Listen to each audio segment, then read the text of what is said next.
I got a Pokemon battle here against Treepandaone from the Reggie League forums, also known as Matt. Got to say thanks to him because he made my new intro, which is nice. I lead with an Ambipom and an Aerodactyl because in doubles you want a fast taunter, and Fake Out is basically to protect my Aerodactyl from Fake Out because that just screws him over.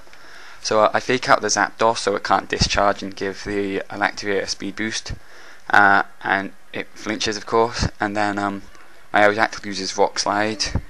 From that, by the way, I can see that it was Scarfed, but that's kind of useless information because it's dead now. And I do quite a bit to the Electavia, but it doesn't kill it. And then it kills my Aerodactyl with an Ice Punch, which is, well, I suppose it did an okay job. It did a lot of damage then, but it'd be nice if it didn't die right away. So we've both lost one guy, except one of mine is on full health and his is on like none. So I bring out, well, he brings out his Machamp, and I bring out my Intrepid, or well, Typhlosion, which is called Intrepid after Jason at the Reggie League. It's just a standard Scarf Typhlosion because Eruption hits both enemies, which I use, and it kills the Electavia. And if you notice it actually damages the Machamp first, which means that he's faster, which you have to look for in doubles, which means he's, well, you can tell he's Scarfed from that because it hit him first. So I just use U-turn, it gets a critical hit, but it's kind of pointless because the Machamp was on such low health anyway.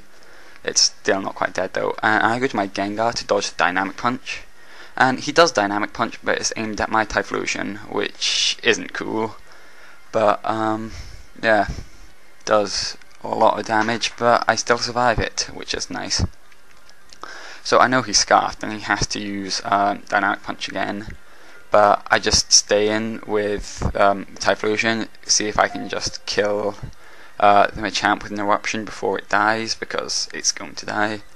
And it doesn't, it hurts itself, so I can't do any damage. And now his Dragonite is Scarfed too, because that just outsped my Gengar. So I know he has two Scarfed guys out, which is what makes it easier on me. But I put the Dragonite to sleep because I don't have any, well, I have one Ice move on this team, and that's it, and I can't deal with it whilst it's awake, really. And he does Dynamic Punch again because he's Scarfed, but it can't hurt my Gengar. So I bring out Arcanine because Arcanine is awesome. With Gengar, I go for Shadow Ball at the Dragonite because it's just my strongest move. And with Arcanine, I go for a Hidden Power on the Machamp in case he wants to switch in a Heatran or his own Arcanine or something, because it's Hidden Power Ground, so it's super effective. And Shadow Ball does great damage to the Weezing because he's a physical wall. And it basically will 2-hit KO him, and since he switched in, his Weezing is basically useless now because I can outspeed and kill him next turn. So, well, both of my Pokemon I have are Life Orbed, if you can see it. It's not great quality on this camera, but it's okay.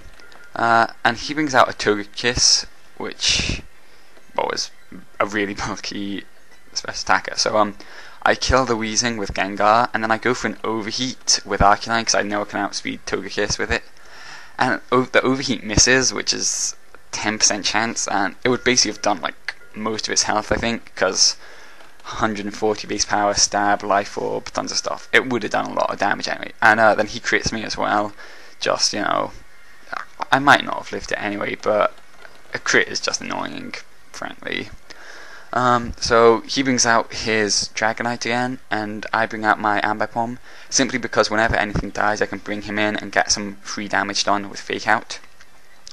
So I go to Fake Out the Togekiss because it's awake and it can do stuff to me, whereas the Dragonite hasn't slept for any turns yet, so it can't wake up. And I T-Ball the Togekiss because it's super effective, and it does quite a bit of damage. But it doesn't quite kill it, and there it flinches from the Fake Out, of course. So then the next turn I go with Gengar to kill it again because I know we can outspeed, and on Ambipom I use Payback because I have Payback, Brick Break, U-turn and Fake Out. And well, I use Payback because it's the strongest move I have on him now. Gengar takes the fire, the fire punch like a beast, and he managed to survive on like 5 health or something, and he T-bolts taking down Tokiya-san himself. So now it's just me down to my Ambipom and my last Pokemon against his Dragonite. And my last Pokemon is my Machamp. My Machamp is just a bulky Machamp with Dynamic Punch, Ice Punch, Stone Edge, and something I think. I can't remember the exact set, but it's just a bulky one. He uses Fire Punch on Machamp, and it burns me. There's like a 10% chance of that happening, which is the same chance of my Overheat missing, which is just bad. So I get burned, but thankfully, even with the burn, the ×4 effective Ice Punch is just gonna kill the Dragonite, and that's game. So thanks for watching, guys. I'll have more vids up soon, and thanks again to Matt for making my new intro.